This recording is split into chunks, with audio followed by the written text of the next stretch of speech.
వికారాబాద్ జిల్లా తాండూరు మున్సిపల్ ఆడిటోరియంలో నేడు జరిగిన మున్సిపల్ సాధారణ సమావేశం వట్టి బూటకమని 7వ వార్డు కౌన్సిలర్ ఇర్షాద్ కొట్టిపారేశారు.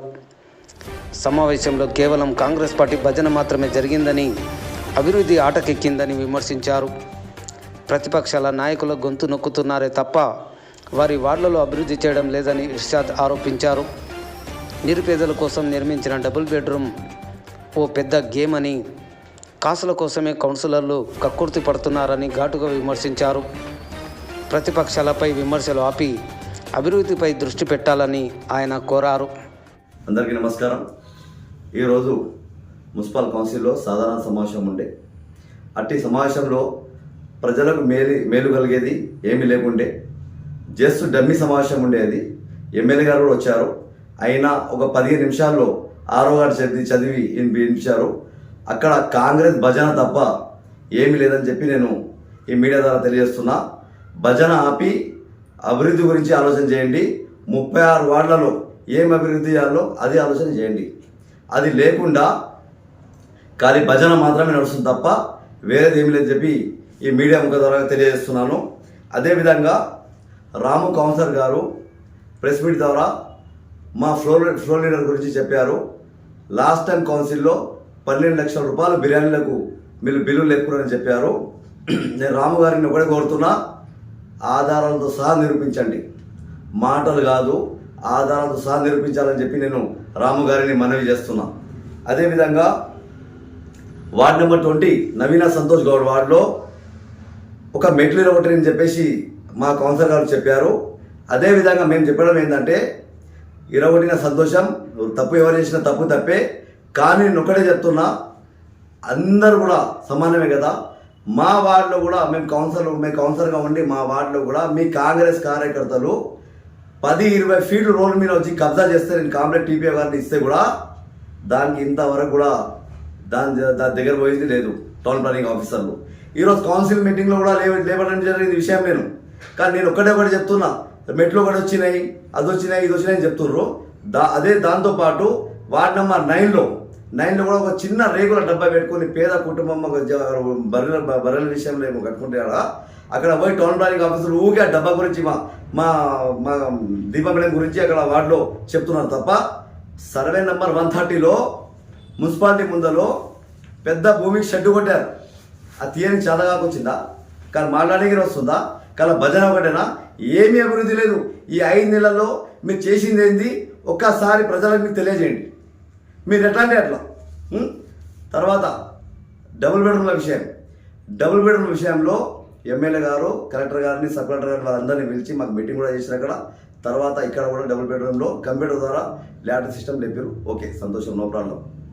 తర్వాత ఎవరికైనా జాబ్ వచ్చిన తర్వాత ఎంక్వైరీ చేస్తారా? ఎంక్వైరీ వచ్చిన తర్వాత జాబ్ చేస్తారా? ఎమ్మెల్యే గారు చేసిన విధానం ఏంటంటే, జాబ్ వచ్చిన తర్వాత ఎంక్వైరీ చేయడం స్టార్ట్ చేశారు. వాళ్ళకి డబుల్ బెడ్రూమ్లు వచ్చినాయి. 18 మందిని మా వార్డులో సెలెక్ట్ చేసారు. ఎగ్జాంపుల్గా 18 మందిని వార్డులో సెలెక్ట్ చేసి మళ్ళీ ఇప్పుడు ఎంక్వైరీ చేస్తున్నారు. ఎంక్వైరీ చేసిన తర్వాత కొంతమంది తీసేసి మళ్ళీ కాంగ్రెస్ వాళ్ళ లీడర్లు వచ్చి డబ్బులు తీసుకొని ఇవ్వడంలో ఇదొక రూట్ అని చెప్పి నాకు అర్థమవుతుంది తప్ప, మీరు చేసేది న్యాయం ఏం కాదు ప్రజలకు, మీరు చేసేది ఏం గడకారం కాదని చెప్పి నేను ఈ మీడియా ముఖం ద్వారా తెలియజేస్తున్నాను. మీకు మున్సిపాల్లో ఎలాంటి అభివృద్ధి లేదు. ఈ 5 నెలల్లో ఎలాంటి అభివృద్ధి లేదు. ఎక్కడ చూసినా లైట్ల ప్రాబ్లం, ఎక్కడ చూసినా వాటర్ ప్రాబ్లం, ఎక్కడ చూసినా డ్రైన్ ప్రాబ్లం. డ్రైన్ క్లీన్ చేయడం రమ్మని చెప్తే లేబర్లు తక్కువ అని చెప్పి టైంకి రారు. లైట్లకు చెప్తే వారం రోజులకు వస్తారు. ఒక బాధాకరమైన విషయం ఏంటంటే, దాదాపు గెలిచి 4-5 నెలలు అయింది. మాకు ఇచ్చింది 18 లైట్లు. NTR colony to Aditya hospital వాడు ఉంటే మాకు ఇచ్చింది లైట్లు 18 లైట్లు. ఆ 18 లైట్లు ఎక్కడ వేయాలని చెప్పి నేను ఈ మీడియా ద్వారా నేను అడుగుతున్నా మున్సిపల్ చైర్మన్ గారిని. ఈ 18 లైట్లు ఎక్కడ వేయాలి? రిపేర్ కూడా రాడు. ఈ 5 నెలల్లో మాకు ఇచ్చింది 5 లక్షల రూపాయలు. 5 లక్షల రూపాయలు, అది కూడా దిక్కు లేదు, అది కూడా టెండర్ లేదు, డీ లేదు, కీ లేదు, లాక్ లేదు, ఏదో ఒకటి చెప్పి ముందర తొక్కడం తప్ప వేరేదేం లేదు. ఎమ్మెల్యే గారు ఎప్పుడైనా కౌన్సిల్ మీటింగ్కి వస్తే మాకు సంతోషం అనిపిస్తుంది. ఎందుకంటే ఏమైనా అడిగితే మాకేమైనా వార్డులకు ఏమైనా వస్తుందేమో చెప్పేసి మేము సంతోషపడుతుంటే, ఎమ్మెల్యే గారు ఎప్పుడు వచ్చినా మంచిగా తెత్తి మీద చేపెట్టి మాకు సంజాయించి పంపించడం తప్ప ఏమీ లేదు, ఏమీ అభివృద్ధి లేదు.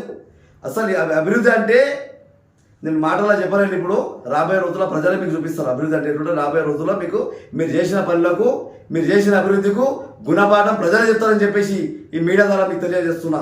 ఎగ్జాంపుల్గా చెప్తున్నా, మీరు ఒకసారి హైదరాబాద్ రోడ్డు చూసిరండి, పెద్దమూడు రోడ్డు చూసిరండి, కొడంగల్ రోడ్డు చూసిరండి, ఎటువంటి అభివృద్ధి లేదు. ఎమ్మెల్యే గారు మొన్న మీటింగ్లో చెప్పారు, హై టెక్నాలజీతో అభివృద్ధి చేస్తున్నాను. ఏం చేస్తున్నావు సార్? ఏం అభివృద్ధి చేస్తున్నావు హై టెక్నాలజీతో? ఇక మా మున్సిపల్ చైర్మన్ చేస్తున్నారా లేకుంటే మీరు చేస్తున్నారా? దాంట్లో ఏం అభివృద్ధి చేస్తున్నారు చెప్పండి ఒకసారి నాకు. రోడ్ల మా వార్డుకి రండి సార్. చైర్మన్ గారిని రిక్వెస్ట్ చేస్తున్నా, ఎమ్మెల్యే గారిని, చైర్మన్ గారిని, మా వార్డు వచ్చి ఒకసారి తిరగండి. ఎక్కడ ఉన్న మూర్లు ఎక్కడ పోతున్నాయి, ఒక్క రూపాయి ఫండ్ లేదు, ఎక్కడ రైలు ఎక్కడ పోతున్నాయి. ఇప్పుడు నిన్న ఒక రైన్ స్టార్ట్ చేసినాము. ఇప్పుడు ముందర ఏం జరుగుతుందో దేవునికి తెలవాలి. అక్కడ ఇంకోటి పెద్ద విషయం ఇంకోటి ఏంటంటే ప్రోటోకాల్ విషయం. ఎవరు ప్రతిపక్ష కౌన్సిలర్లకు ప్రోటోకాల్ అసలు పాటించడం లేదు. మా గీతా మేడం, మన దీపా మేడం వార్డులో బోర్ వేసి ఆమెకు తెలియకుండా బోర్ వేసిరు. అటు విషయంలో మొన్న చైర్మన్ గారిని అడగడం చెప్పింది, ఇంకోసారి కాదని చైర్మన్ గారు చెప్పారు. అయినా నెక్స్ట్ డే మళ్ళీ మూడో తెచ్చి ఫిడేసాం. నిన్న మేము అక్కడ డ్రైన్ వర్క్ స్టార్ట్ చేస్తున్నాము. మున్సిపల్ చైర్మన్ గారు కొబ్బరికాయ కొట్టిన తర్వాత ఎవడో వచ్చి ఇంకొక కొబ్బరికాయ కొడుతుంది. కాంగ్రెస్ కార్యకర్త, కాంగ్రెస్ పార్టీ కార్యాలయమా? మున్సిపల్ అఫీషియల్ ప్రోగ్రామ్ ఉంది, అది తెలియదా? చైర్మన్ గారికి తెలియదా? కమిషనర్ గారికి తెలియదా? లేకుంటే ఆ కొట్టిన తెలియదా? దాంతోపాటు మొన్న తెలంగాణ ప్రోగ్రాంలో కూడా జెండా ప్రోగ్రాం ఉండే మున్సిపాలిటీలో, అట్టి ప్రోగ్రాంలో కూడా ఎమ్మెల్యే గారు ఇక్కడ నిలబడిండ్రు, అవతల కూడా వచ్చి కాంగ్రెస్ ప్రెసిడెంట్ గారు నిలబడిండు, కాంగ్రెస్ ప్రెసిడెంట్ నిలబడిండు. అరే నాకు అర్థం కావడం లేదు. ఇది మున్సిపల్ కౌన్సిలా? కౌన్సిలర్లు, చైర్మన్లు, కమిషనరు వాళ్ళందరూ ఉన్నారు. కాంగ్రెస్ ప్రెసిడెంట్ గారు వచ్చి నిలబడమేది నాకు అర్థం మాకొచ్చింది. నేను ఏమంటున్నా, మీరు పార్టీ ఆఫీస్లో ఏమైనా ఉంటే చేసుకోండి. మేము ఒకటి చెప్తున్నాం, ప్రోటోకాల్ పాటించండి.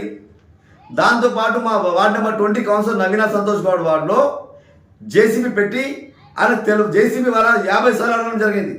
అడిగితే కూడా ఆయనకు తెలియకుండా మళ్ళీ జేసీ పంపించడం జరిగింది. కనీసం జేసీ వచ్చిన ఇన్ఫర్మేషన్ కూడా వాడు కౌన్సిలర్కి తెలియదు. మరి అడగొద్దా? ప్రతిపక్షంలో ఉన్న తర్వాత మేము అడగొద్దా? మీ ఇష్టం వచ్చి చేసుకుంటారా? మన ఇల్లు ఉందా? అది ప్రజలు మాకు గెలిపించి పంపించారు మున్సిపాలిటీ కాబట్టి మాకు 5 సంవత్సరాలు ప్రతిరోజు సమయం వచ్చినప్పుడు మేము అడుగుతాం ఖచ్చితంగా. మీకు తప్పు ఏం చేస్తే మేము అడగాల్సిన బాధ్యత మాకు ప్రజలు ఇచ్చారు కాబట్టి మీకు ఖచ్చితంగా మేము అడుగుతాం. మీకు రాబోయే రోజుల్లో ఖచ్చితంగా ప్రజలే బుద్ధి చెప్తారు మీకు అని చెప్పి ఈ మీడియా ద్వారా తెలియజేస్తున్నాను. నమస్కారం.